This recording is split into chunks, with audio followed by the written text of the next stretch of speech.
அனைவருக்கும் வணக்கம். Welcome to Srivilliputhur Andal Dhanyasri பக்தி சேனல். அனைவரையும் வரவேற்பதில் மிகவும் பெருமகிழ்ச்சி அடைகிறோங்க.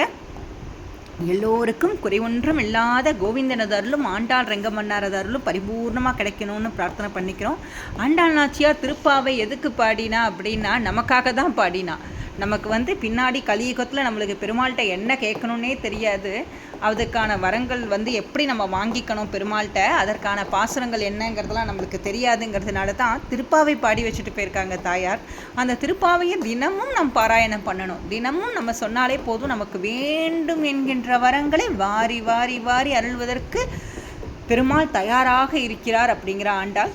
திருப்பாவைக்கான அர்த்தம் இதுதானா? என்னமோ போறா, தோழிகள் எல்லாம் எழுப்புறா, கண்ணனை பாடுன்னு சொல்கிறா அப்படின்னு மேலோட்டமாக பார்த்தா இதுதான் அர்த்தங்கிற மாதிரி தோணும். ஆனால் உண்மையான அர்த்தம் அதுவல்ல. திருப்பாவைக்கான அர்த்தங்கள் நிறைய உண்டு. அதெல்லாம் இதுதான் அப்படின்னு யாராலையும் ஜஸ்டிஃபை பண்ணி இதுதாங்க திருப்பாவையோட பாசுரம் அப்படின்னு யாராலையும் இதுதான் திருப்பாவை பாசுரத்துக்கான விளக்கம் யாராலையும் சொல்ல முடியாது. ஆண்டாள் நாச்சியார் அப்படி உயர்ந்த பாசுரத்தை நமக்காக மிகவும் புரியும்படியாக எளிய தமிழில் கொடுத்துருக்காங்க. தமிழில் மிக மிக எளிமையாக கொடுத்துருக்காங்க. தமிழ் எல்லாருக்குமே தமிழ் அப்படின்னு சொல்கிறப்பயே மனசில் எவ்வளோ ஒரு சந்தோஷம் இருக்குது. தமிழ் அப்படின்னாலே ஒரு எளிமையாக, அதே சமயத்தில் சொல்கிறப்போ அப்படியே ஒரு பெருமிதமாக இருக்குது இல்லையா? அதனால தான் தாயார் தமிழ் மொழியில் அந்த திருப்பாவை பாசுரத்தை எழுதியிருக்காங்க.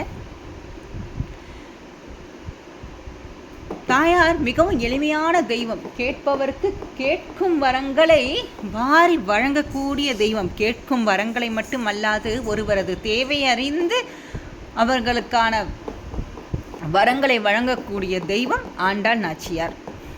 சரிங்க, இன்றைய திருப்பாவை பாசுரத்திற்கான ஓவியத்தை அலமேலு ரங்கராஜன் மாமி ரொம்ப அழகாக வரைஞ்சி தந்திருக்காங்க, பார்த்துட்டுருக்கீங்க. அடுத்ததாக திருப்பாவை பாசுரம் கோலம் பார்த்துட்ருக்கீங்க.